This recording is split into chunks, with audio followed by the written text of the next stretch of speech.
Hello बच्चों, welcome to Daksh coaching classes. Geo में आज हम पढ़ने वाले हैं चैप्टर नंबर 6, फंडामेंटल और जियोग्राफी के फंडामेंटल्स के बारे में जब मैं बात कर रहा हूँ।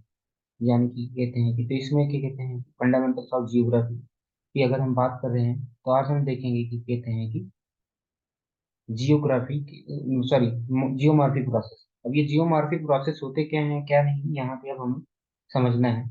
अब देखना, सबसे पहला चीज कि जियोमॉर्फिक प्रोसेस होते क्या है। जियोमॉर्फिक प्रोसेस होते क्या हैं ये समझने वाली बात है। फिर उसके बाद में हम क्या करेंगे कि इसके चीजों के बारे में समझेंगे कि यहाँ पे इसके, हाँ, तो ये एक एक लाइन को हम समझेंगे। और क्या कहते हैं कि और यहाँ पे हमारा क्या कहते हैं कि फाइनली हम फिर क्या कहते हैं कि अपने क्वेश्चन देंगे, क्वेश्चन लास्ट में देख लेंगे कि क्या होते हैं। तो देखो, जियोमॉर्फिक प्रोसेस जो होते हैं वो कुछ ना कुछ फोर्सेस की वजह से जनरेट होते होंगे। वही अभी हमें समझने की जरूरत है, और एक एक चीज हम इसमें देखेंगे, छोटी से छोटी चीजें, ताकि क्योंकि क्वेश्चन तो आएंगे, एमसीक्यू भी आएंगे। अब जब क्वेश्चन एमसीक्यू आएंगे तो वहां पे हम कैसे अटेम्प्ट करेंगे, तो उसके लिए हमें इसको लाइन लाइन पढ़ना ही होगा, क्योंकि मैम या सर जब पेपर बनाएंगे तो फिर क्या कहते हैं कि ऐसे। तो देखो, अभी तक हमने पढ़ रखा है after learning about how the earth was born. याद करो तो हमने चैप्टर नंबर 2 में शायद, हाँ, चैप्टर नंबर 2 में हमने पढ़ा था कि अर्थ कैसे बॉर्न हुआ था, हाउ इट इवॉल्व। याद करो, फिर हमने क्या कहते हैं कि क्रस्ट का फॉर्मेशन कैसे हुआ था, और इसके इनर लेयर्स यानी कि 3 लेयर्स हैं इसमें। यानी कि अर्थ में 3 लेयर्स है, कौन कौन से 3 लेयर है ये भी आपको पता ही होगा। Crust, mantle, mantle sorry, crust, mantle और कोर। तीसरा नंबर पे क्या है, कोर। तो इन सबका कैसे फॉर्मेशन हुआ कैसे नहीं, सब कुछ हमें पता है, ठीक है। ये सारी बातें हमने बात कर रखी है। फिर उसके बाद में अब अगला देखते हैं। तो how it's crustal plates are, याद करो तो फिर हमने इसको बोला था कि ये जो टेक्टोनिक प्लेट्स है वो कैसे मूव कर रही है। याद करो तो तब भी बताया था कि जो लिथोस्फीयर है, हाँ, लिथोस्फीयर, वो लिथोस्फीयर कैसे मूव कर रहा है कैसे नहीं, ये सारी बातें हमने कर ली है, ये सारी बातें हमने कर ली है। ओके, ठीक है। तो वहां तक, अभी तक तो हमने वहां तक की बातें कर ली है। और यहाँ पे एक मिनट बस, ये सारी चीजें अभी हमें पढ़नी है, ये कि क्या क्या हो रहा है ये यहाँ पे देखो। इसका नाम है, जैसे ये मैंने एक दूसरी बुक भी खोल रखी है, इसमें अभी हम पढ़ेंगे लिथोस्फीयर। याद करो, आपको लिथोस्फीयर याद होगा, लिथोस्फीयर हमने पढ़ रखा है था क्या। लिथोस्फीयर, जो लिथोस्फीयर किससे किससे मिलकर बना होता है ये भी आपको याद होगा। तो लिथोस्फीयर किससे किससे बना था, जो क्रस्ट प्लस में अपर मैंटल, क्रस्ट प्लस में अपर मैंटल मिलकर के क्या बना, क्रस्ट प्लस में अपर मेंटल जब मिल जाता है तो क्या बना लेता है, लिथोस्फीयर भी बना लेता है। ये सारी बातें हमने पढ़ रखी है ना, तो वही यहाँ पे है आगे। तो यही प्लेट्स थी, याद करो वो प्लेट्स कैसे मूव कर रही हैं। And other information of earthquakes के बारे में भी हमने पढ़ रखा था। द फॉर्म्स ऑफ वोल्केनिज्म, याद करो कि हमने क्या कहते हैं, 2 टाइप्स के वोल्केनिज्म भी पढ़ रखे हैं, एक अंदर होता था इंट्रूसिव होता था, एक एक्सट्रूसिव होता था। वोल्केनिज्म को भी पढ़ रखा है। And about the rocks, rocks के बारे में पढ़ रखा है, मिनरल्स के बारे में पढ़, the crust is composed of, और क्या कंपोज्ड ऑफ। अच्छा, ये रॉक्स और मिनरल्स वाला हमारे सिलेबस से कट चुका है, तो इसको हमने नहीं पढ़ रखा था, सॉरी, ये भी मैंने बोल दिया था कि हमने पढ़ रखा है, रॉक्स एंड मिनरल्स के बारे में नहीं पढ़ रखा है। और क्रस्ट किन किन चीजों से मिल करके बना हुआ है, ये सारी बातें हमने नहीं पढ़ रखी है, यही चैप्टर नंबर, इसके जस्ट पहले वाले चैप्टर नंबर 5 में यही सारी बातें लिखी हुई हैं। अब हमें क्या जानना है कि सरफेस ऑफ द अर्थ, अर्थ का जो सरफेस वो कैसे बना कैसे नहीं, इसके बारे में।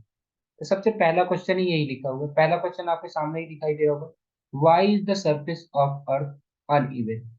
अर्थ का जो सरफेस है वो अनइवन क्यों है, अनइवन का मतलब होता है कि ऊबड़ खाबड़ क्यों है, इक्वल नहीं है, कि एकदम प्लेन जैसा क्यों है। ओके, तो सबसे पहले इसका अर्थ लिखेंगे, इसका आंसर लिखेंगे, जब इसका आंसर हमें लिखना है कि why the surface of earth uneven, इसका आंसर लिखना है, why the surface of earth uneven. तो मैं ऐसे ही बता रहा हूँ, देखना इसमें क्या क्या पहला पॉइंट लिख सकते हैं। सबसे पहला पॉइंट हम इसमें क्या लिखेंगे, पहला पॉइंट हमें इसमें ये लिखना है कि भाई अर्थ का जो क्रस्ट है वो क्या है, डायनेमिक। डायनेमिक का मतलब चल रहा है, जैसा कि मैंने पहले ही बताया था, प्लेट हमेशा मूव करते हैं। हाँ, तो अर्थ का जो क्रस्ट है वो हमेशा चल रहा है। और हाँ, यहाँ पर लिखा हुआ है कि you are well aware that, यानी कि हमें ये भी पता है कि it has move and move vertically and horizontally. ये क्या होता है, वर्टिक, ये पहले भी मूव करता था, अभी भी ये मूव कर रहा है, वर्टिकली हॉरिजॉन्टली दोनों। ठीक है, तो यानी कि हाँ, it moved a bit faster in the past. पहले क्या होता था, तेजी से चलता था, अभी थोड़ा सा धीरे धीरे चल रहा है। ठीक है, एज कंपेयर टू, आज के हिसाब से। इस, मतलब कि अब मैडम पेपर में पूछ सकती है असर्शन रीजन वाले क्वेश्चन में कि जो अर्थ का जो स्पीड पहले ज्यादा तेज था या अभी ज्यादा तेज है। जो अर्थ के जो प्लेट्स हैं, प्लेट्स के जो अर्थ के जो प्लेट्स हैं, वो क्या कहते हैं कि कैसे, हाँ, जो अर्थ क्रस्ट है, अर्थ क्रस्ट पहले ज्यादा तेज चलता था या अभी। तो आंसर क्या होगा कि पहले ज्यादा तेज चलता था, यही देखो लिखा भी है, इट है, it moved a bit faster in past. Past में मतलब पीछे ज्यादा तेजी से चलता था एज कंपेयर टू अभी। The differences in the internal forces operating from within the अर्थ, याद करो।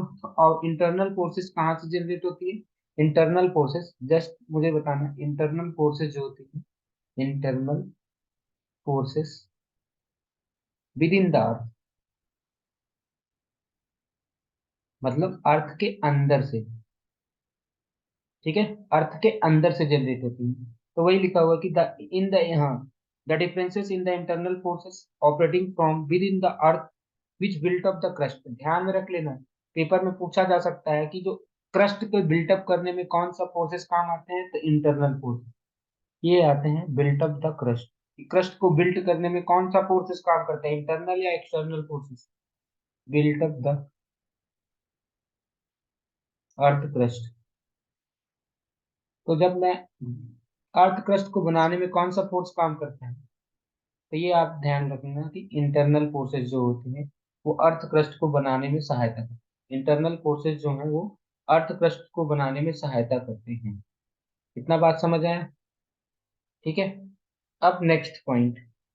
नेक्स्ट पॉइंट यहाँ से क्या आ जाता है कि हैव यू, हाँ, have been responsible for the variations on the outer surface of the crust. Crust के जो आउटर सरफेस में जितने भी चीजें वेरिएशंस होती हैं, हाँ, अर्थ क्रस्ट के आउटर सरफेस में जो वेरिएशंस होते हैं वो किसकी वजह से होते हैं, वो होते हैं इंटर्न, ये क्या नाम है, इसी की वजह से। किसकी वजह से होते हैं, क्या नाम है, कि इंटरनल फोर्सेस की वजह से। ओके, यहाँ तक बात समझ में है कि इंटरनल फोर्सेस की वजह से ही, इंटरनल फोर्सेस की वजह से ही यहाँ पे क्या कहते हैं कि अर्थ आउटर सरफेस पे क्या कहते हैं कि जो ये वेरिएशंस हैं वो होते हैं। आगे, the earth the earth surface is being continuously subjected to external forces. तो देखो, अर्थ क्रस्ट में देखो, एक तो इंटरनल फोर्स था ही था, अर्थ क्रस्ट पे इंटरनल फोर्स तो लगा ही लगा, लेकिन लगातार लगातार इसके ऊपर क्या कहते हैं कि अर्थ क्रस्ट के ऊपर क्या कहते हैं कि एक्सटर्नल फोर्सेस भी लगते हैं। ठीक है, समझ आया नहीं समझ में? क्या, जो अर्थ क्रस्ट, अर्थ का सरफेस है, इसके ऊपर हमेशा एक्सटर्नल फोर्सेस भी लग रहे हैं। हाँ, और ये जो एक्सटर्नल फोर्सेस होते हैं वो कहाँ से एनर्जी पाते हैं, सन से एनर्जी पाते हैं। अल्टीमेटली वो एनर्जी कहाँ से पाते हैं, एक्सटर्नल फोर्सेस सन से पाते हैं। ठीक है, तो पेपर में पूछा जा सकता है कि एक्सटर्नल, पेपर में क्या पूछा जा सकता है, एक्सटर्नल,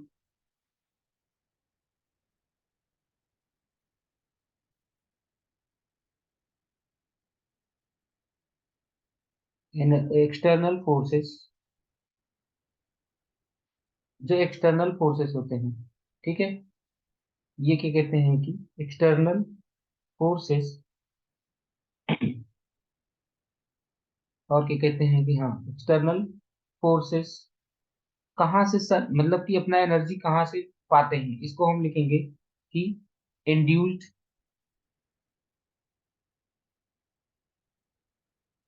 हाँ, बाई,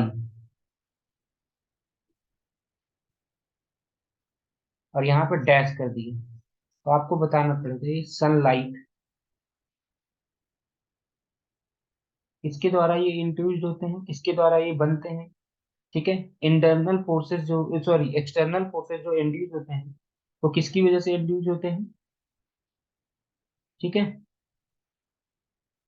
जो सनलाइट एनर्जी की वजह से।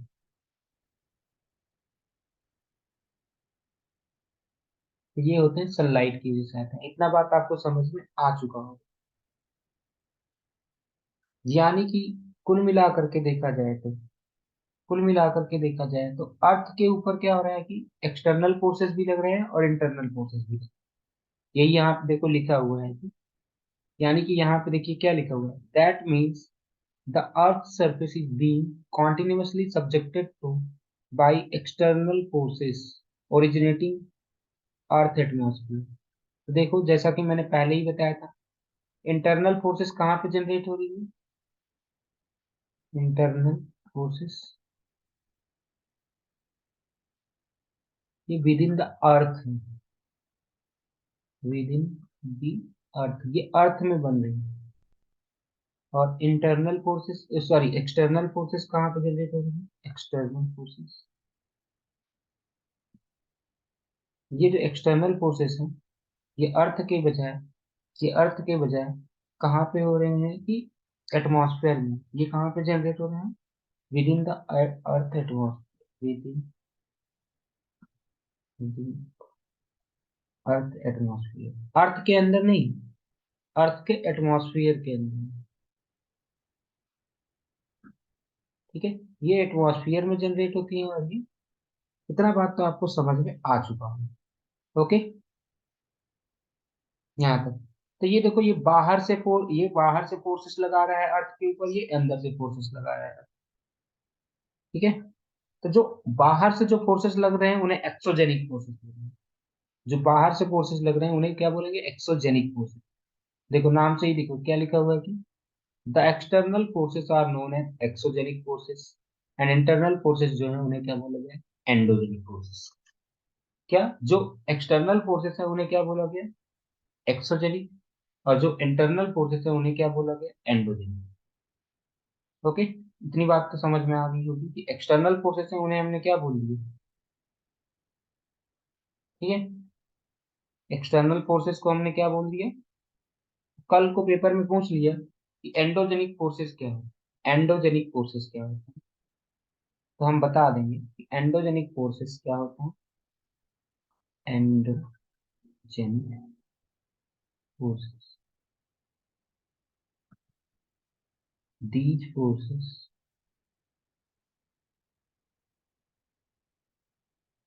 Operate, these forces operating from, कहाँ से चल रहे हैं, विद इन दी अर्थ, ये अर्थ से, are known as endogenic forces. अगर एक नंबर पे क्वेश्चन आता है जैसे हम लिखेंगे कि एंडोजेनिक फोर्सेस ये। ओके, इतना बात तो आपको समझ में आ चुका हो। ऐसे ही एक्सोजेनिक फोर्सेस बोल दिए, क्या बोल दिए, एक्सोजेनिक फोर्सेस क्या होते हैं, जो एक्सटर्नल फोर्सेस होते हैं उन्हें ही क्या कह देंगे, एक्सोजेनिक फोर्सेस होते हैं। आगे, the actions of exogenic forces result in wearing down.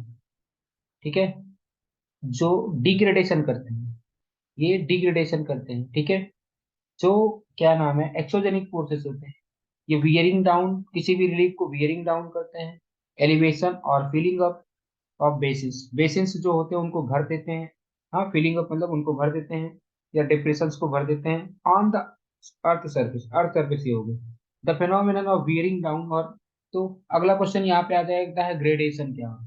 तो देखो क्वेश्चन यहाँ से आपके पास में क्या आता है कि what is the function of, what is the function of.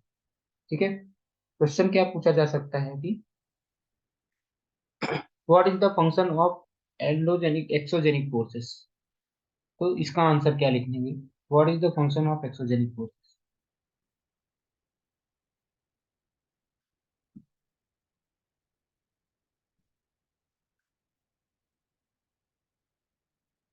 Exogenic forces का फंक्शन क्या है,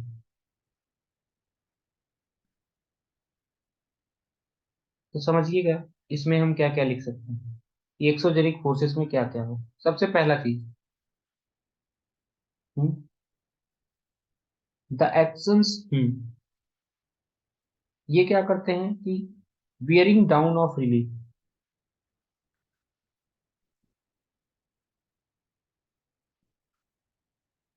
wearing down of relief, relief हो गया या एलिवेशन जो होंगे उनको क्या कर देंगे, धीरे धीरे कम कर देंगे। वियरिंग डाउन का मतलब होता है कम करना, ठीक है। और इस पूरे प्रोसेस को क्या बोलते हैं, वियरिंग डाउन ऑफ रिलीफ और एलिवेशन को क्या कहते हैं, अगर सिंपल बात बोलूँ तो इसको बोलते हैं डिग्रेडेशन। कल को आपको डिग्रेडेशन का भी डेफिनेशन बोल दिया तो ये दिखेगा, the wearing down of relief और elevation is known as degradation. लेकिन अभी मैं सबसे पहला फंक्शन इसका ये बता दिया कि वियरिंग डाउन यानी कि डिग्रेडेशन करना इसका काम।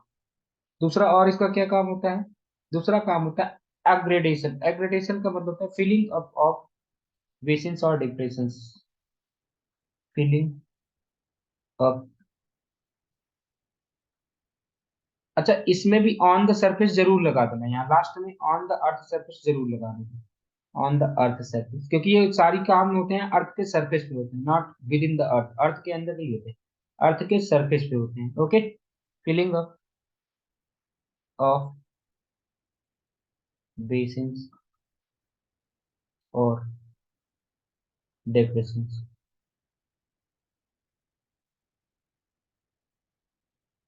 और ये ऑन द अर्थ सरफेस।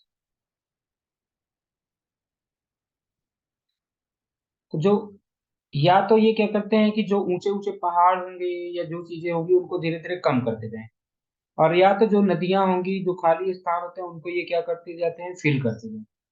तो यानी कि इस प्रोसेस को बोला गया अपग्रेडेशन। तो पेपर में दोनों ही पूछा जा सकता है कि अपग्रेडेशन क्या होता है, डिग्रेडेशन क्या होता है। तो नाम से ही पता चल रहा है कि अपग्रेडेशन का मतलब क्या हुआ कि आपने उसको फिलअप कर दिया, जो नदियों का जो थे उसको बेसिन्स थे उसमें धीरे धीरे फिल कर दिए। तो ये दोनों ही काम किसके होते हैं, एक्सोजेनिक फोर्सेस के। ओके, ये दोनों ही काम किसके होते हैं, एक्सोजेनिक फोर्सेस के होते हैं। ओके, ओके, यहाँ तक बात समझ में आई, नहीं समझ में? और कल को आपसे पूछा जाए, देखो एक हमने पढ़ा दिया डिग्रेडेशन, एक हमने पढ़ा दिया अग्रेडेशन। अब मान लो कल आपसे पेपर में पूछ दिया डिफाइन ग्रेडेशन, मुझे तो लगता है कि ये पूछा जाएगा। डिफाइन ग्रेडेशन, ग्रेडेशन होता है क्या?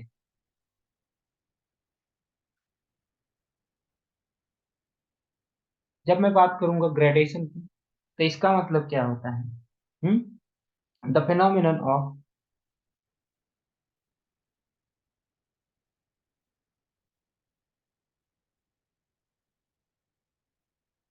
इसका मतलब क्या होता है, the phenomenon of bearing down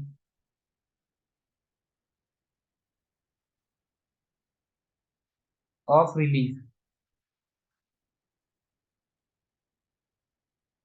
किसी भी रिलीफ का बियरिंग डाउन होना, ठीक है, रिलीफ वेरिएशंस ऑफ।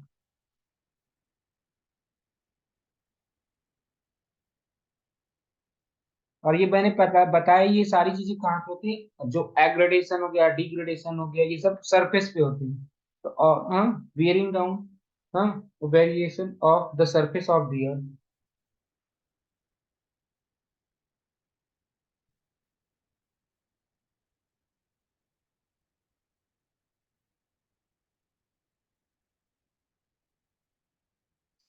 ठीक है, यहाँ तक आपको बात समझ में आएगी अर्थ के सरफेस पे। लेकिन ये ध्यान रखना यहाँ पे, ये इंपॉर्टेंट पॉइंट जरूर लिख देना, थ्रू इरोजन, ये बहुत इंपॉर्टेंट पॉइंट है। ये तो हमें लिखना है कि वियरिंग डाउन ऑफ रिलीफ, हाँ, और ये सरफेस ऑफ दी अर्थ, और सबसे ज्यादा जरूरी ये भी है, इरोजन, ड्यू टू इरोजन, ठीक है, इज नोन एज, इसे क्या बोला गया, ग्रेडेशन। ग्रेडेशन क्या होता है ये आपको समझ में आ गया, ठीक है। अब क्या कहते हैं कि अभी तक तो हमने ये बात कर ली है कि यहाँ पे देखो क्या हो रहा है कि ये हमेशा प्रोसेस को वियर डाउन कर रहा है या तो फिल अप कर, और तो अगला क्वेश्चन क्या हो सकता है कि व्हाट आर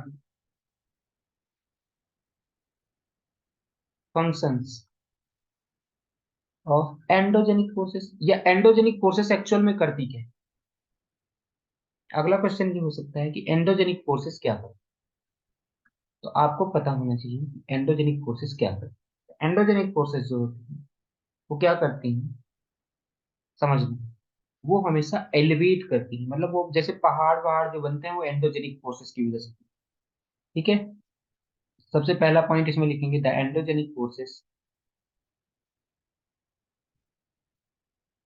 एंडोजेनिक फोर्सेस क्या करती हैं, सबसे पहले ये कॉन्टिन्यूसली एलिवेट करती है, एलिवेट और build up parts of the earth surface.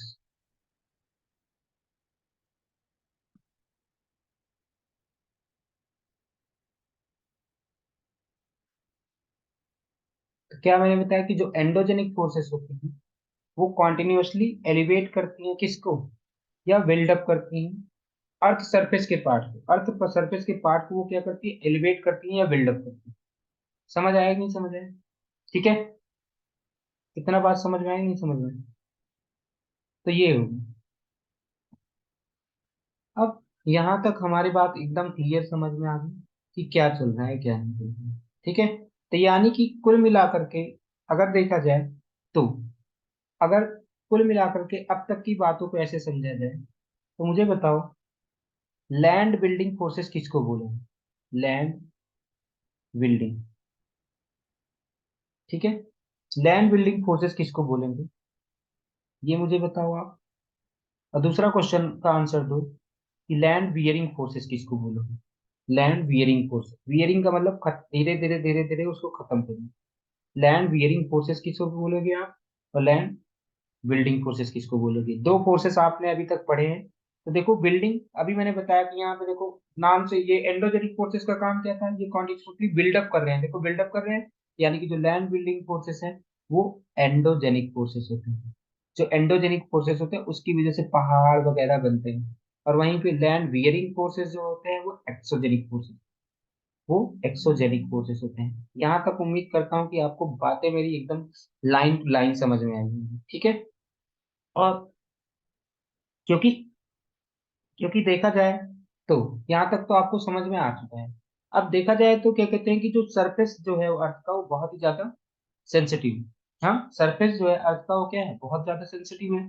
तो फिर जितना भी क्या कहते हैं कि जो लोग होते हैं, हाँ, जो लोगों का जो रहना है, जो लोगों का खाना है, वो कुल मिला करके इसी के ऊपर डिपेंडेंट है। हाँ, किसके ऊपर डिपेंड है, कि लैंड ऑफ द अर्थ के ऊपर, यानी रिलीफ फीचर के ऊपर डिपेंड है। कहीं ना कहीं वो इंटरनल फोर्सेस और एक्सटर्नल फोर्सेस की वजह से के ऊपर, यानी कि जो इंसान जो जब रह रहा है, जो जिस प्रकार से रह रहा है, अगर वो इसमें अगर देखो, समझने वाली बात है कि जितना भी अभी भी आपको पता होगा न्यूज में कि क्या कहते हैं कि देखो, वहां पे उत्तराखंड में जोशीमठ का इलाका है, उत्तराखंड में एक शहर है, एक सिटी है, उसका नाम है जोशीमठ। वो धीरे धीरे क्या कहते हैं कि आप इसको न्यूज में देखिएगा तो वहां पे आप देखना कि घर में ऐसे दरारें आ गई हैं, वो धीरे धीरे इलाका धस रहा है, वो धीरे धीरे इलाका क्या हो रहा है कि सबसिस्टेंस हो रहा है, मतलब वो धीरे धीरे इलाका धस रहा है। तो वो सब कौन से फोर्सेस है, या तो एक्सोजेनिक फोर्सेस की वजह से हो रहा है या तो एंडोजेनिक फोर्सेस की वजह से हो रहा है। तो ये सारी चीजें चलती हैं, यानी कि अगर आप सोचो कि हमें पता चल रहा है कि कहीं पे क्या होने वाला है, तो हम बड़े आसानी से इंसानों को बचा सकते हैं कहाँ से भी। तो देखो, तो अभी तक तो हमने ये सारी बातें ग्रेडेशन पढ़ लिया कि एंडोजेनिक फोर्सेस का काम क्या है। एंडोजेनिक फोर्सेस का क्या काम है, हाँ, एंडोजेनिक फोर्सेस का क्या काम है कि ये कॉन्टिन्यूसली क्या करते हैं। देखो यही अभी मैंने बताया था, कॉन्टिन्यूसली एलिवेट या बिल्डअप करते हैं किसी भी parts of the earth surface को। Hence exogenic processes fail to even out, हाँ, relief variations of surface of the earth. ये क्या कहते हैं कि ये सरफेस ऑफ द अर्थ को क्या कहते हैं, बराबर नहीं कर पाते, इवन नहीं कर पाते। ठीक है, so variations remain as long as opposing actions of exogenic and endogenic phases.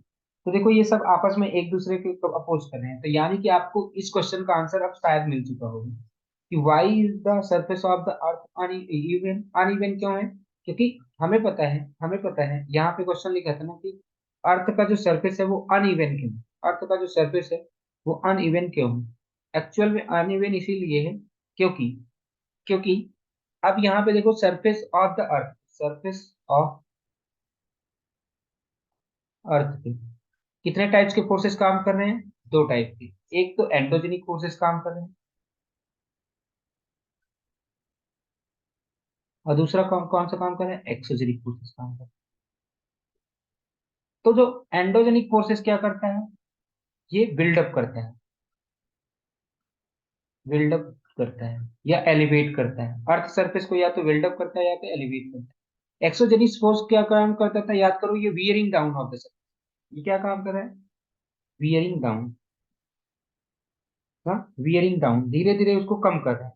तो देखो, नाम से ही पता चल रहा है कि इनके दोनों मतलब कि, तो देखो, कहीं पे ये क्या करेगा, बना ऊपर।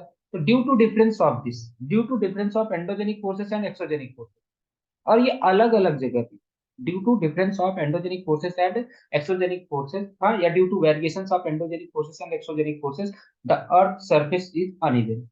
आपको अब इसका आंसर पता चल चुका होगा कि अर्थ सरफेस अनइवन क्यों है। क्योंकि एंडोजेनिक फोर्सेस कुछ और काम कर रहे हैं, एक्सोजेनिक फोर्सेस और कुछ काम कर रहे हैं, और सब जगह पे अलग अलग टाइप के फोर्सेस काम कर रहे हैं, उनके वेरिएशन हो रहे हैं। इसकी वजह से जो अर्थ का सरफेस है अनइवन होगा। शायद उसका आंसर अब आपको मिल चुका होगा। ठीक है, तो यहाँ तक तो उम्मीद करता हूँ कि आपको एकदम क्लियर और एक एक चीज समझ में आ चुकी होगी। In general terms, endogenic forces are mainly land building forces, ये मैंने पहले ही बता दिया हूँ। एक्सोजेनिक फोर्सेस जो होते हैं वो लैंड बियरिंग फोर्सेस होते हैं। The surface of the earth is sensitive, human depend on it. जो इंसान होता है वो क्या कहते हैं कि अर्थ सरफेस के ही ऊपर डिपेंड करता है, उसको अपने खेती के लिए, रहने के लिए। ठीक है, have been using it extensively और इंटेंसिवली। और अच्छा देखो, इंसान जो है यहाँ पे तो है ही, इस लाइन का मतलब समझो। अब क्योंकि जैसा कि मैंने पहले ही बताया कि यहाँ पे एग्जाम जो होने वाला है, वहां पे समझो कि बहुत ज्यादा एमसीक्यूज होंगे, बहुत ज्यादा क्या कहते हैं कि क्वेश्चन समझने की जरूरत हो।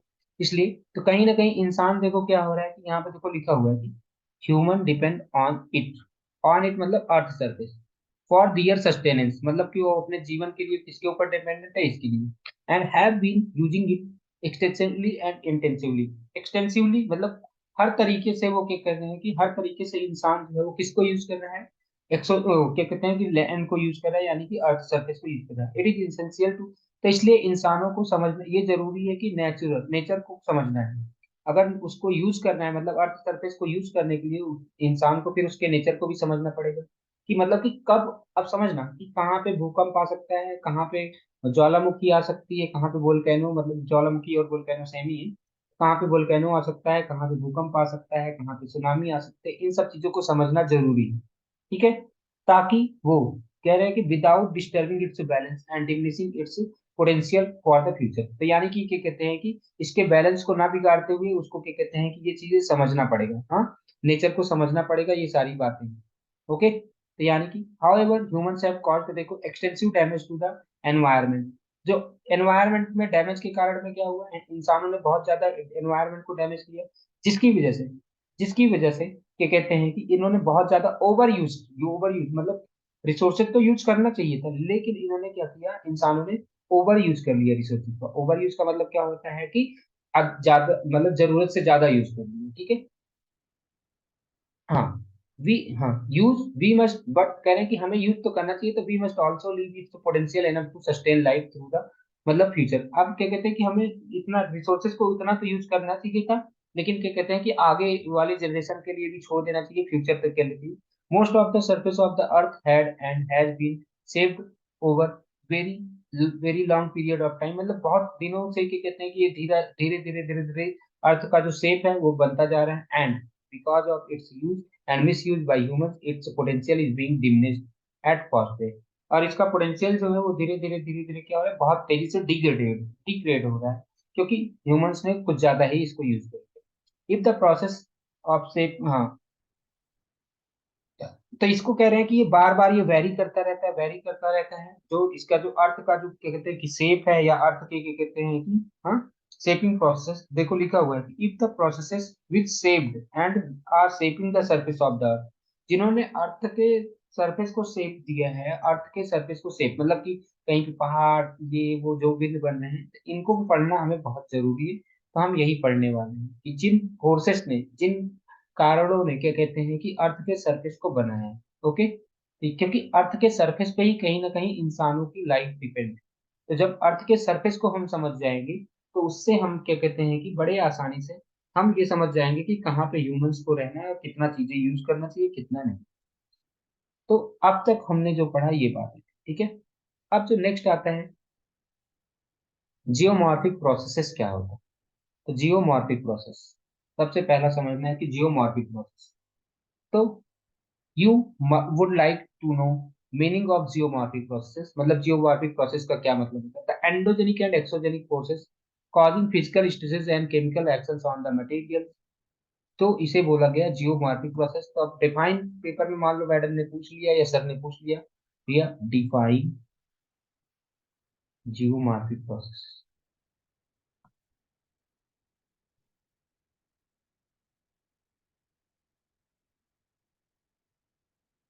जियोमॉर्फिक प्रोसेसेस क्या होते हैं, तो सबसे पहले बता देना, जितने भी एंडोजेनिक फोर्सेस होते हैं, एक्सोजेनिक फोर्सेस होते हैं, दोनों को मिला दीजिए। The endogenic and exogenic forces, the endogenic and exogenic forces causing physical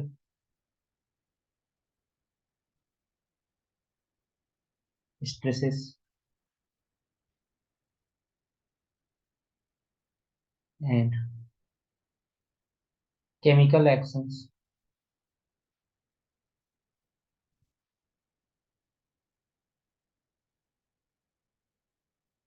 on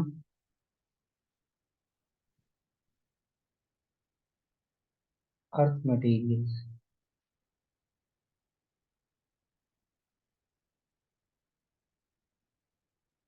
and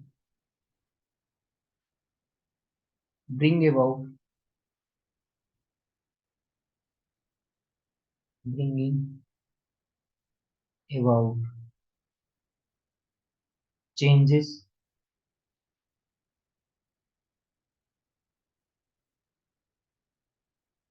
in the configuration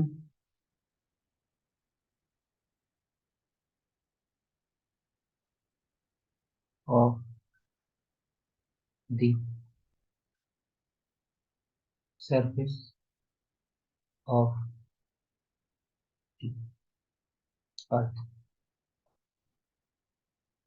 are known as geomorphic processes।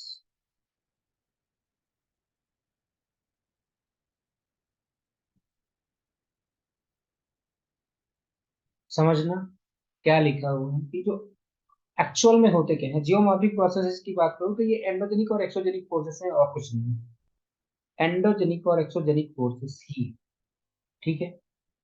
तो देखो अगर मैं सही से देखो, अगर आपको डेफिनेशन याद नहीं हो रहा है तो मैं कैसे याद करूं, कैसे समझना। ये क्या थे, एंडोजेनिक फोर्सेस थे, एंडोजेनिक एंड एक्सोजेनिक फोर्सेस थे, ठीक है। ये एंडोजेनिक फोर्सेस थे और या एक्सोजेनिक फोर्सेस थे।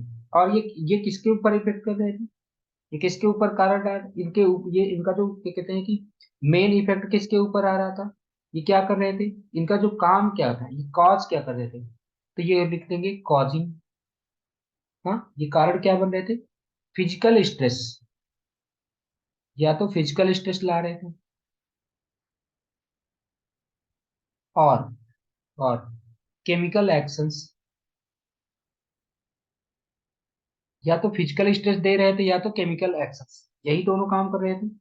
जो जियोमॉर्फिक प्रोसेस या एंडोजेनिक प्रोसेस होते हैं, ये किसके ऊपर, या तो फिजिकल एक्सेस, इसके अर्थ के मटेरियल में, हाँ, इसके इसके अर्थ के जो मटेरियल्स होंगे,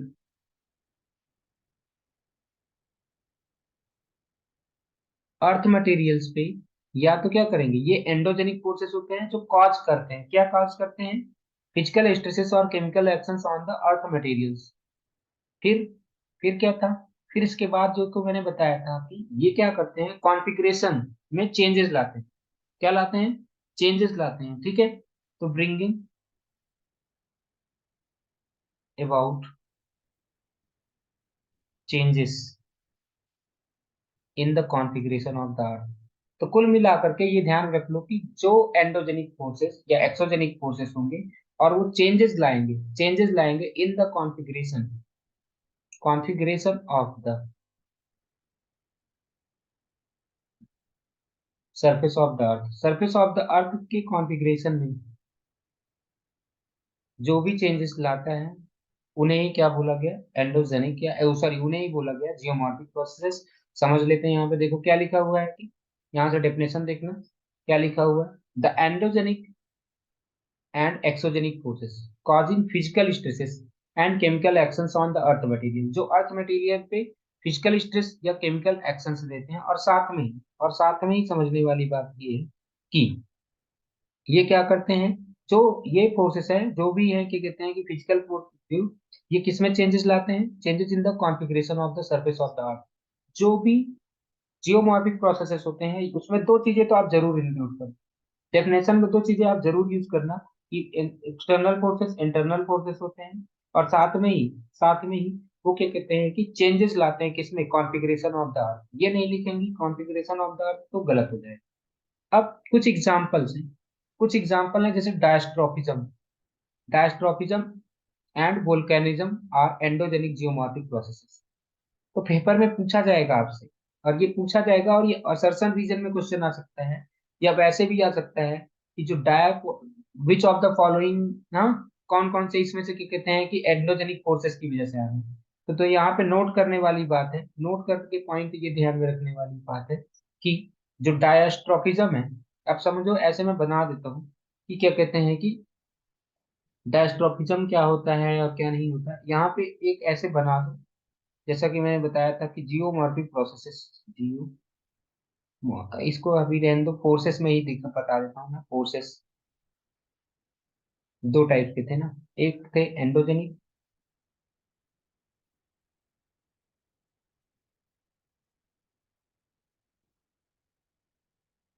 एक है एंडोजेनिक फोर्सेस थे, एक थे एक्सोजेनिक फोर्सेस।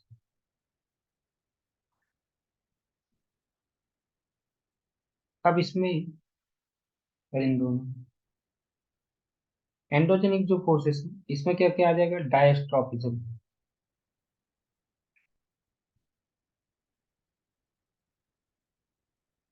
डायस्ट्रोफिज्म किसका पार्ट होता है, एंडोजेनिक फोर्सेस का। और वोल्केनिज्म ये भी किसका पार्ट है, एंडोजेनिक फोर्सेस का। ओके, जो डायस्ट्रोफिज्म और वोल्केनिज्म ये किसके किसके पार्ट हैं, एंडोजेनिक फोर्सेस। ठीक है, डायस्ट्रोफिज्म और वोल्केनिज्म किसके पार्ट हैं, तो यहाँ पे देखो लिखा हुआ है diastrophism and volcanism are the endogenic geomorphic processes. ठीक है, these have been discussed in brief in preceding unit, पिछले चैप्टर में हमने पढ़ चुके थे। Weathering, mass wasting, erosion, deposition. तो यहाँ पे अगर आपसे पूछा जाए कि एक्सोजेनिक जियोमॉर्फिक प्रोसेसेस कौन से हैं, एक्सोजेनिक एंडोजेनिक जियोमॉर्फिक प्रोसेसेस कौन से, यहाँ फोर्सेस के बजाय लिख दो एंडोजेनिक जियोमॉर्फिक प्रोसेसेस कौन से हैं?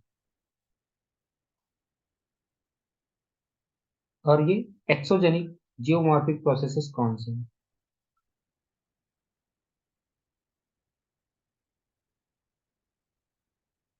यहाँ पर भी हेडिंग डाल दो जियोमॉर्फिक प्रोसेसेस।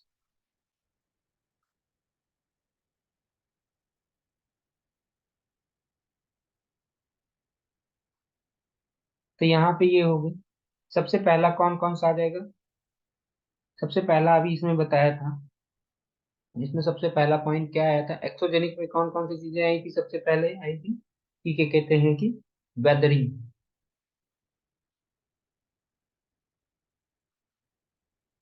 फिर सेकंड आया था क्या कहते हैं कि मास वेस्टिंग।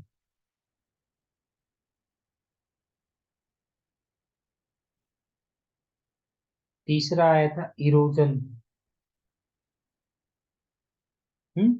मास वेस्टिंग, इरोजन, और ये क्या कहते हैं कि, और चौथा आया था डिपोजिशन।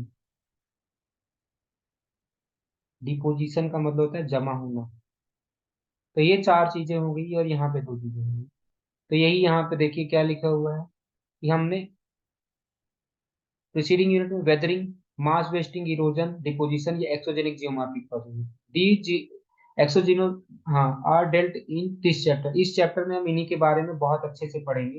हाँ, एनी एक्सोजेनिक एलिमेंट। अब देखो एलिमेंट क्या है, यहाँ पे समझने वाली बात क्या है कि एलिमेंट क्या होते हैं या एजेंट क्या होता है, जियोमॉर्फिक एजेंट क्या होता है। अगला क्वेश्चन हमसे पूछा जाता है पेपर में कि अच्छा आपको इतना तो बात समझ में आ गया ना, मान लो कि कल को क्वेश्चन पूछ लिया गया, ऐसे पूछ लिया जाएगा, विच of the following is not an exam, not exogenic geomorphic process. तो आप तो इसका आंसर लिख दोगे ना कि इसमें आंसर, अब मान लो ऑप्शन दे दिए सबसे पहले बी सी डी। ऑप्शन में इसमें क्या कहते हैं कि इसमें से कह रहा है कि कौन सा एक्सोजेनिक प्रोसेस नहीं है, तो यहाँ पे नन ऑफ द एबव। और इसमें लिख दो कि कहते हैं कि वेदरिंग। हाँ, और यहाँ पे लिख दो कि कहते हैं कि इरोजन। और यहाँ पे लिख दो कि कहते हैं कि डैश ट्रॉपिज्म। कह रहा है देखो क्वेश्चन पढ़ लो, which of the following is not exogenic process. तो कौन सा एक्सोजेनिक नहीं है, तो हमें पता है ये भी एक्सोजेनिक है, ये भी है। कौन सा नहीं है, तो इसके में जो ऑप्शन आता है ऑप्शन नंबर बी आ जाएगा, इसका आंसर जो हो जाएगा वो कौन सा ऑप्शन हो जाएगा, ऑप्शन बी। तो ऐसे क्वेश्चन पूछे जा सकते हैं पेपर में, तो ध्यान रखना, क्योंकि ये भी एक्सोजेनिक है, ये भी एक्सोजेनिक है। क्योंकि एक्सोजेनिक अभी मैंने बताया था, एक्सोजेनिक जियोमॉर्फिक प्रोसेसेस में क्या कहते हैं, ये चारों हैं। हाँ, weathering, mass wasting, halogen, deposition, ये चारों ही है। ओके। अब चलिए हम नेक्स्ट क्वेश्चन करते हैं। नेक्स्ट क्वेश्चन का नाम है define geomorphic agent.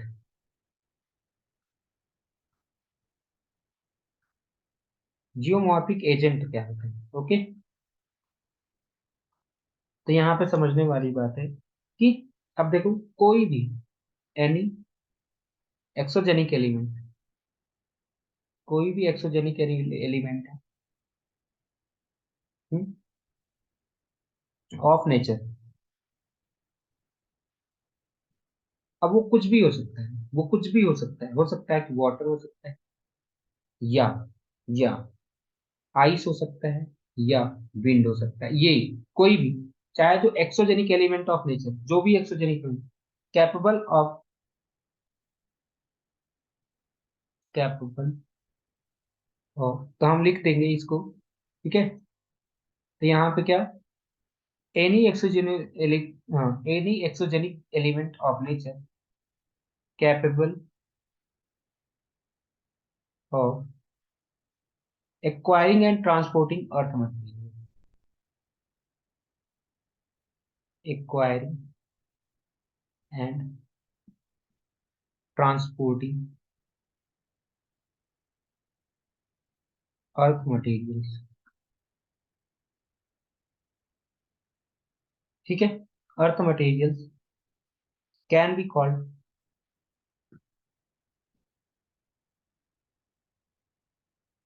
Geomorphic agent.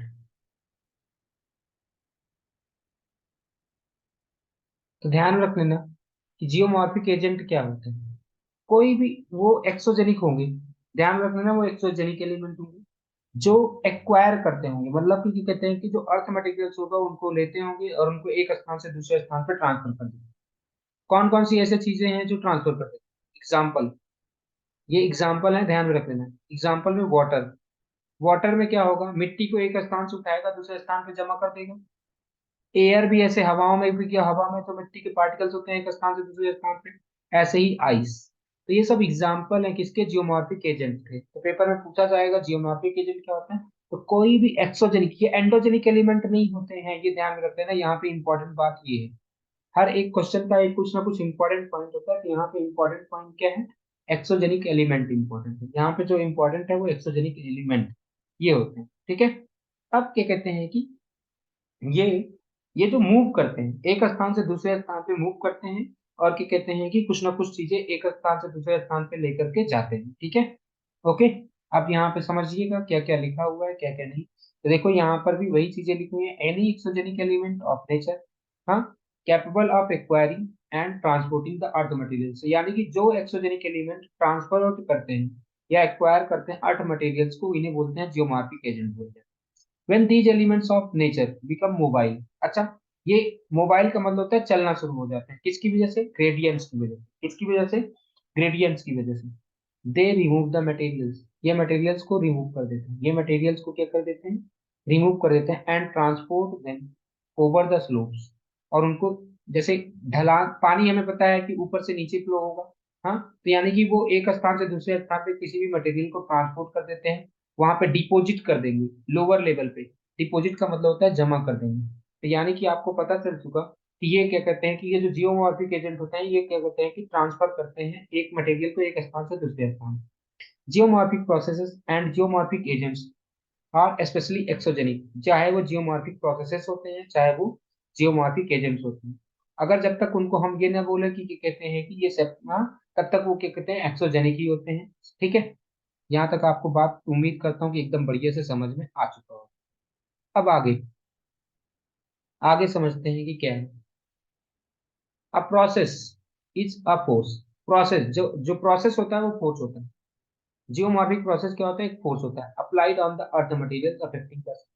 देखो, हाँ, कल को आपसे प्रोसेस और डिफरेंस में पूछ दिया जाए कि मुझे बताओ डिफरेंस बिटवीन प्रोसेस और एजेंट, या ब्रैकेट में मतलब ऐसा भी लिखा हो सकता है जियोमॉर्फिक प्रोसेस जियोमॉर्फिक एजेंट, ऐसा भी लिखा हो सकता है, वो डिपेंड करता है। जियोमॉर्फिक प्रोसेस और जियोमॉर्फिक एजेंट, ऐसा कुछ क्वेश्चन पूछा जा सकता है कि इन दो बीच में डिफरेंस क्या होता है।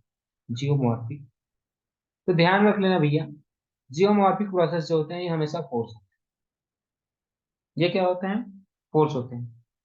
Force applied on the earth material,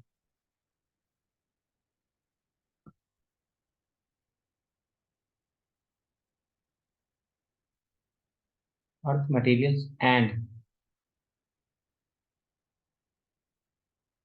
affecting the earth materials, उनको जिनके ऊपर फोर्स लगाते हैं उनको क्या करते हैं? अफेक्ट करते हैं, उनके ऊपर प्रभाव डालते हैं।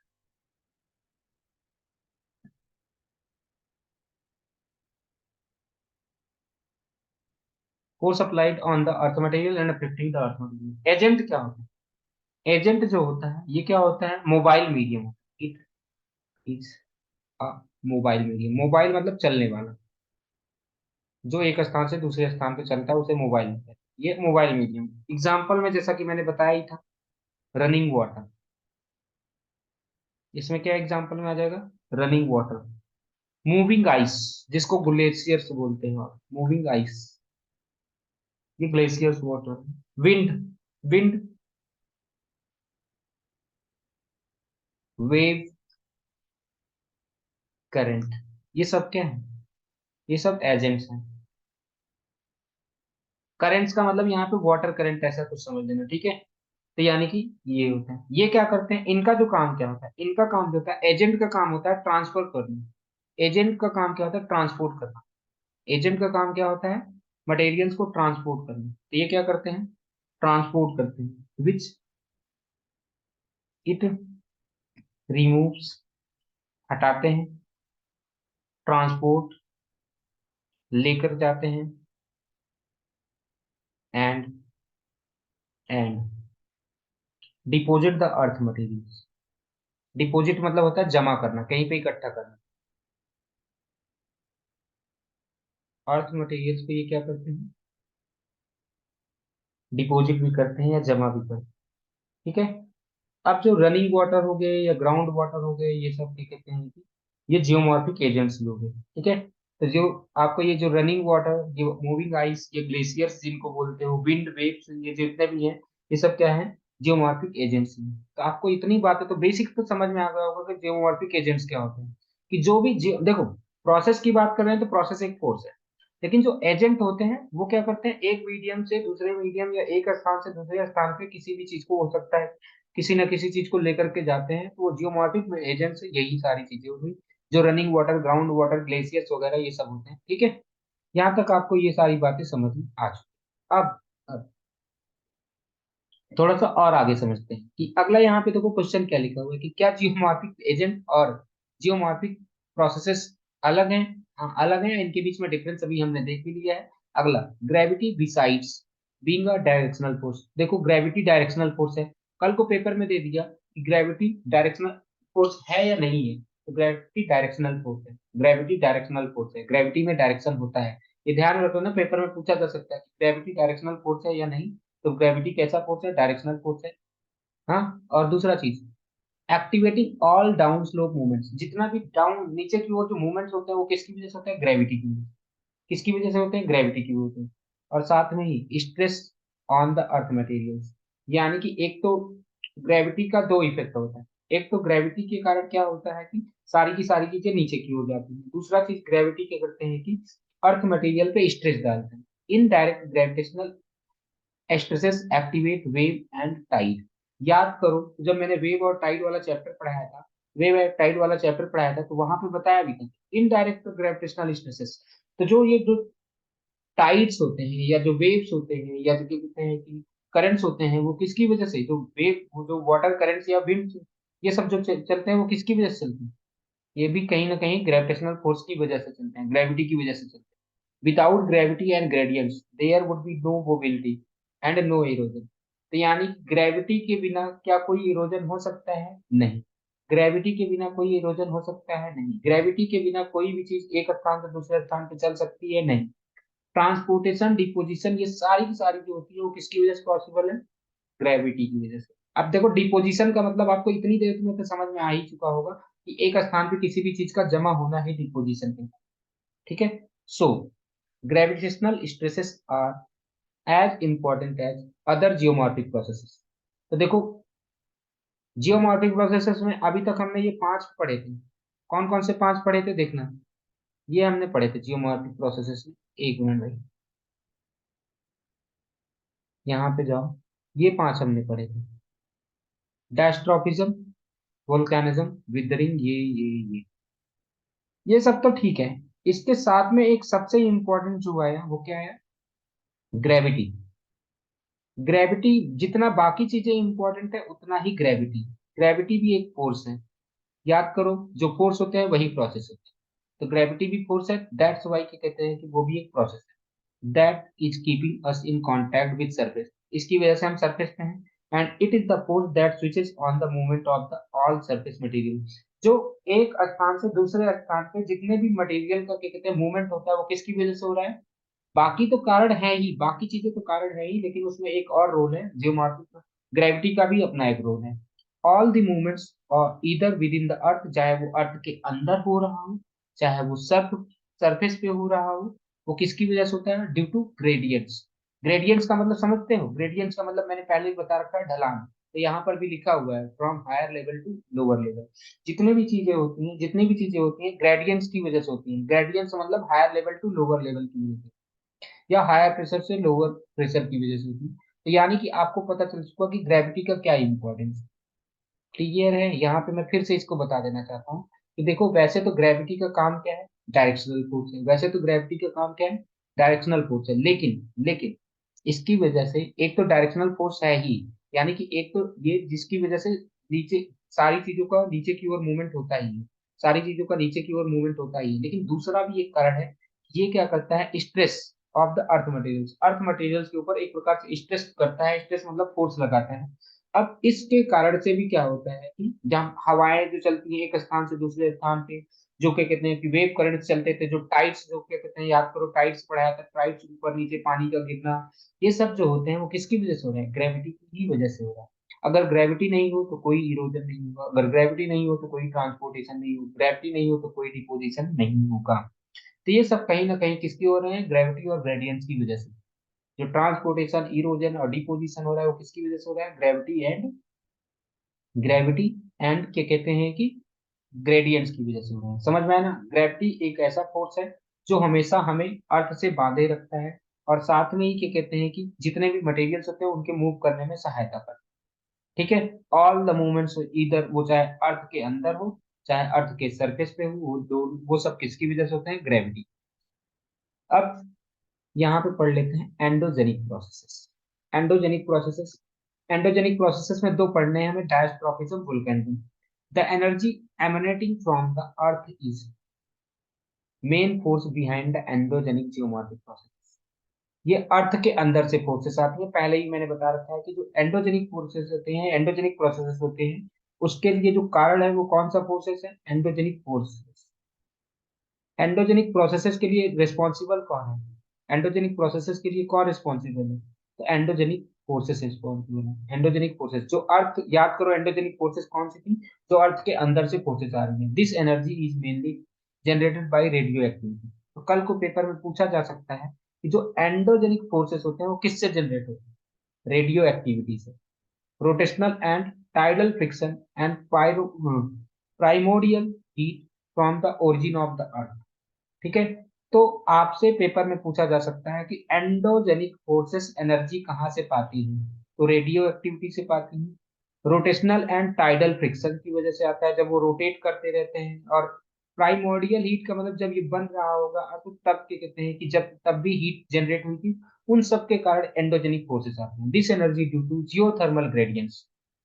याद करो मैंने बता रखा है ग्रेडियंट का मतलब डिफरेंस। जियोथर्मल, जियोथर्मल नाम से ही पढ़ो, क्या लिखोगे, जियो। जियो का मतलब होता है अर्थ, थर्मल का मतलब होता है हीट, हाँ, और ग्रेडियंट का मतलब होता है डिफरेंस। ये जो जितने भी होते हैं ये क्या होते हैं, हीट में डिफरेंस के कारण। और मैंने बता रखा है कि कोई भी चीज जब तक डिफरेंस नहीं होगा तब तक कोई चीज फ्लो नहीं होगी। तो जियोथर्मल ग्रेडियंट की वजह से, हाँ, जियोथर्मल ग्रेडियंट की वजह से ये एनर्जी एक स्थान से दूसरे स्थान पे फ्लो होगी। क्या मैंने बताया कि geothermal gradient, geothermal gradient, gradient का मतलब था डिफरेंस। और जब तक कोई भी चीज तब तक नहीं फ्लो होगी जब तक डिफरेंस नहीं होगा। तो जियोथर्मल मतलब, थर्मल का मतलब हीट, यानी कि हीट में डिफरेंस, यानी कि टेम्परेचर में डिफरेंस की वजह से, टेम्परेचर में डिफरेंस की वजह से क्या होगा, हीट एक स्थान से दूसरे स्थान पे फ्लो होगी।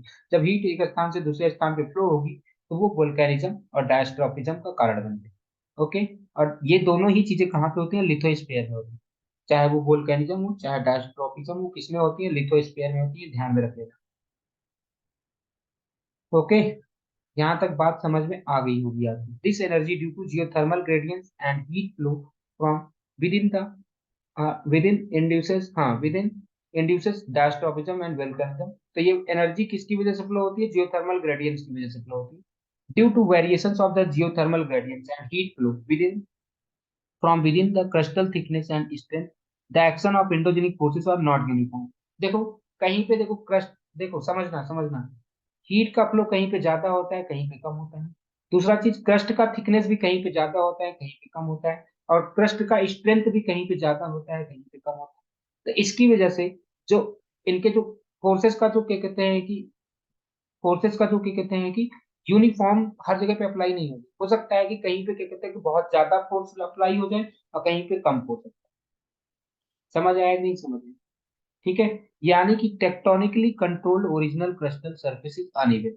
तो इसकी वजह से जो जो क्या कहते हैं कि, जो समझने वाली बात है कि tectonically controlled original crystal surface, यानी कि जो टेक्टोनिक की वजह से जो क्या कहते हैं जो क्रिस्टल सरफेस है वो अनइवन क्यों है।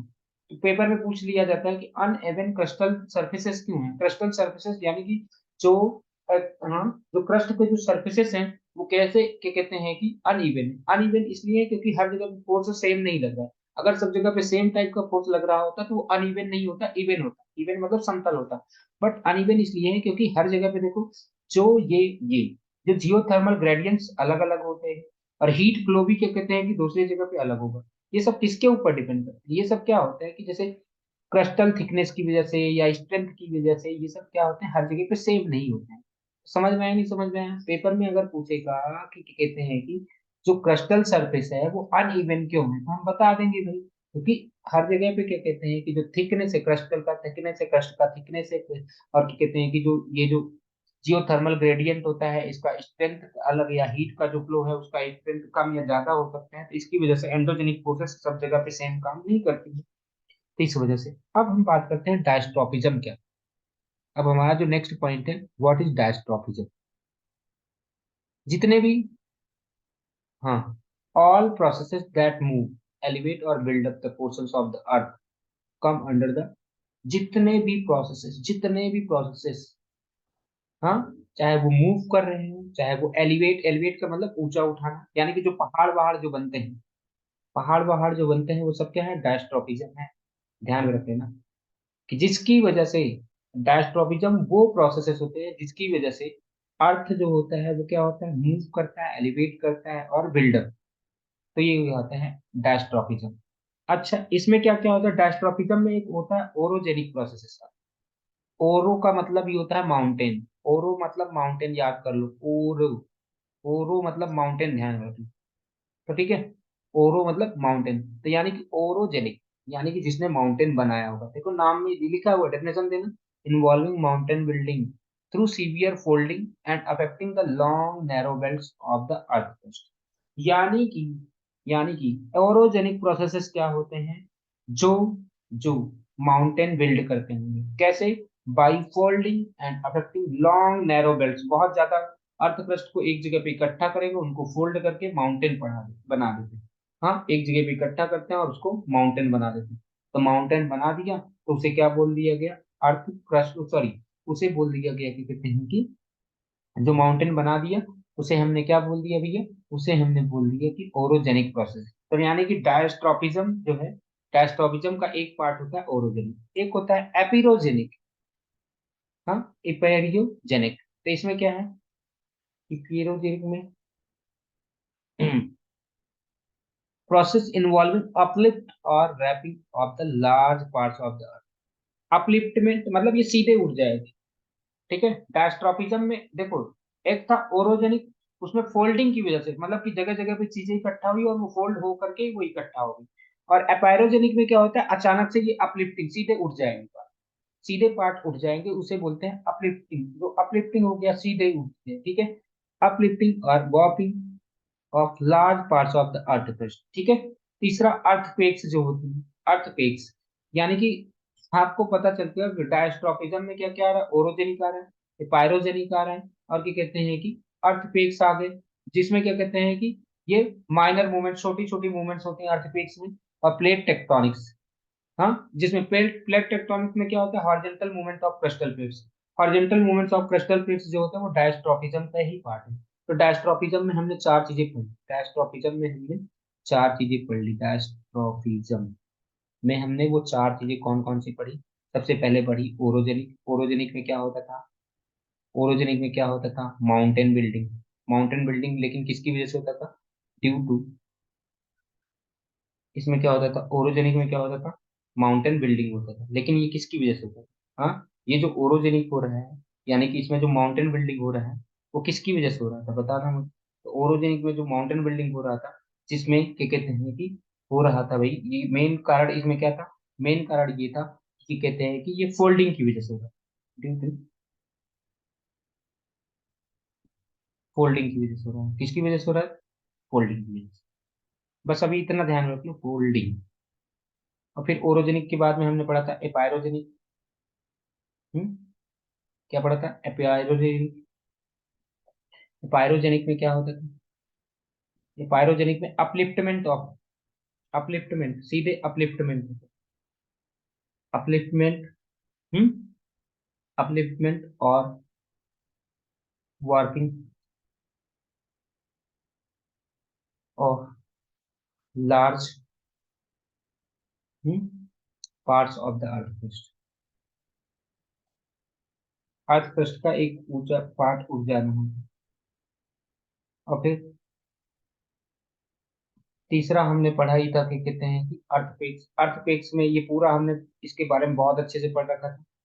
अर्थक्वेक्स, अर्थक्वेक्स जो होते हैं ये किसकी वजह से होते हैं, अर्थक्वेक की वजह से क्या होता है, ऐसे मूवमेंट होता है, स्लाइटली मूवमेंट होता है।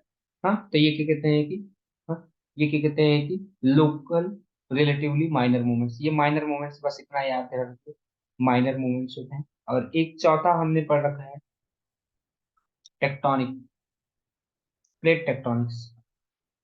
प्लेट टेक्टोनिक ये सब डायस्ट्रोफिज्म के पार्ट है। Plate tectonics, tectonics, plate tectonics में क्या होता था, याद करो, हॉरिजॉन्टल मूवमेंट होता था प्लेट्स का, हॉरिजॉन्टल मूवमेंट्स ऑफ प्लेट्स। ठीक है। जितना भी प्लेट्स होती हैं उनका हॉरिजॉन्टल मूवमेंट होता है। ये चार पॉइंट्स थे जो हमने पढ़ लिए। अब आगे, in the process of orogeny, orogeny में क्या होता था, crust is severely deformed into folds. देखो, ओरोजनी में क्या होता था, जो क्रस्ट का जो डिफॉर्मेशन होता, क्रस्ट का डिफॉर्मेशन किसमें होता था, फोल्ड्स में होता था। लेकिन इपायरोजेनी में क्या होता था, इपायरोजेनी में सिंपल डिफॉर्मेशन, कोई फोल्डिंग वोल्डिंग नहीं होता। पेपर में कहा को मान लो पूछ लिया आपसे, पेपर में पूछ लिया कि इपायरोजेनी और उसके बीच में डिफरेंस लिखना, वो भी मैं बता देता हूँ। इपायरोजेनी एंड ओरोजेनी। ओरोजेनी मैंने नहीं बताया था, ओरोजेनी मतलब माउंटेन का बनना। इपायरोजेनी, इपायरोजेनी में क्या होता था, इसमें क्या होता था, सीवियरली डिफॉर्मेशन होता था, severely, severely deformation into folds,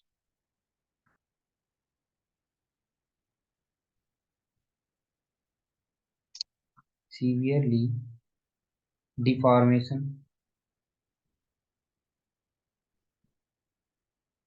into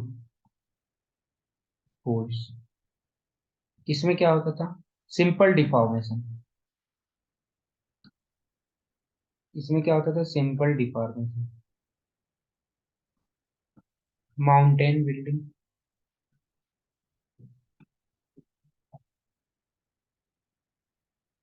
इसमें सीधे अपलिफ्टमेंट और वॉपिंग, वॉपिंग। ठीक है, इतना बात आपको क्लियर हुआ कि इसमें क्या हो रहा है। हाँ, इतना बात तो आपको समझ में आ गया होगा कि कहते हैं कि एक में क्या कहते हैं कि वार्पिंग हो रहा है, और एक में क्या कहते हैं कि यहाँ पे अपलिफ्टमेंट हो रहा है। इतना बात समझ में आ गया आपको। अब जो क्या कहते हैं कि यहाँ पे समझने वाली बात ये है कि अब आपको ये समझना है कि, हाँ यहाँ पे,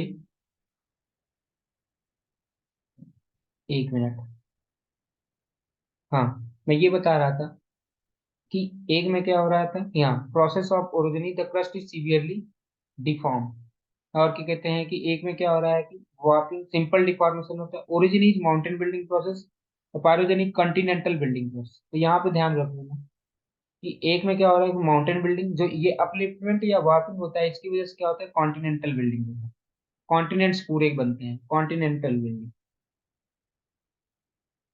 मतलब समझ रहे हो कि यहाँ पे पहाड़ कुल ऐसे बनेंगे, और ये एंडोजेनिक, ये कॉन्टिनेंटल मतलब ऐसे सिंपल सा प्लेन सा कुछ ऐसे समझ लो, ज्यादा मतलब कि बहुत ज्यादा प्लेन तो नहीं, लेकिन ऐसे कुछ बनेंगे।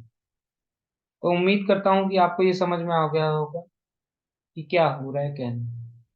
ओके, हाँ, ठीक है। तो यहाँ पे आपको समझ में आ गया कि वार्पिंग क्या होता है, ये आपको क्लियर समझ में आ गया होगा कि, ठीक है। अब आगे देखना, तो यानी कि एक कॉन्टिनेंटल बिल्डिंग प्रोसेस है और एक क्या कहते हैं कि माउंटेन बिल्डिंग प्रोसेस है। Through the processes of orogeny and epeirogeny, earthquakes and plate tectonics, there can be faulting and fracturing of the crust. Faulting fracturing होता है, all this process cause pressure, volume and temperature changes, जिनकी वजह से क्या कहते हैं कि metamorphic rocks क्या कहते हैं में चेंजेस आते हैं। ठीक है, एपायरोजनी और इनके बीच में डिफरेंसेस हमें समझ में आ गए। ओके। अब अगला जो होता है, अगला, अगला जो नाम है वो है वोल्केनिज्म। इस चैप्टर को हमने बहुत बढ़िया से पढ़ा था, वोल्केनिज्म वाला चैप्टर। हाँ, volcanism includes movement of the molten rocks. जो मोल्टन रॉक होते हैं, मोल्टन रॉक को याद करो कि जो अर्थ के सरफेस के अंदर जो मोल्टन रॉक्स हैं, अर्थ के सरफेस के अंदर जो मोल्टन रॉक्स हैं, जो उसके जो लिथोस्फीयर के नीचे, जब मैंने बताया था कि लिथोस्फीयर के अंदर में क्या कहते हैं कि जो मेंटल वाले पार्ट में, याद करो तो बताया था, मेंटल वाले पार्ट में क्या कहते हैं, मोल्टन रॉक में। जो मोल्टन रॉक होते हैं उन्हें मैग्मा कहा गया। हाँ, ऑन टू जब ये अर्थ सरफेस पे आते हैं, जब ये क्या कहते हैं कि अर्थ सरफेस पे आते हैं, तो इसी को वोल्केनिज्म बोलते हैं। हाँ, जो मोल्टन रॉक उसमें मेंटल के अंदर में जब वो बाहर आते हैं, जब वो बाहर आते हैं तो उन्हें वोल्केनिज्म बोला था। तो देखो, वोल्केनिज्म में दो प्रकार के रॉक्स बनते थे, याद करो। एक इंट्रूसिव बनते थे, इंट्रूसिव मतलब जो अर्थ के अंदर ही जम गए। मान लो कि वो पानी, वो आ रहे थे बाहर, हाँ मान लो वो बाहर आ रहे थे, यहाँ से बाहर आने की कोशिश कर रहे थे, लेकिन वो सरफेस के अंदर ही रह गए। जब सरफेस के अंदर रह गए तो उन्हें बोलते हैं इंट्रूसिव रॉक्स बोलते हैं, या इंट्रूसिव वोल्केनिक फॉर्म बोलते हैं। और जब वो कि सरफेस के बाहर आ जाते हैं तो उन्हें एक्सप्लोसिव बोलते हैं। इतना बात हमने पढ़ा था वहां पे। Many aspects of the volcanism have already dealt in chapter number, जो वोल्केनिज्म वाला चैप्टर था उसमें हमने पढ़ा था, जैसे जहाँ पे इग्नियस रॉक्स वगैरह वगैरह सारी चीजें थी, ठीक है। तो वोल्केनिज्म और तो ये सारी बातें हो चुकी हैं। बाकी अब क्या कहते हैं कि एक्सोजेनिक प्रोसेसेस के बारे में हम पढ़ेंगे नेक्स्ट वीडियो में। उम्मीद करता हूँ कि यहाँ तक आपको एकदम क्लियर समझ में आई। ओके।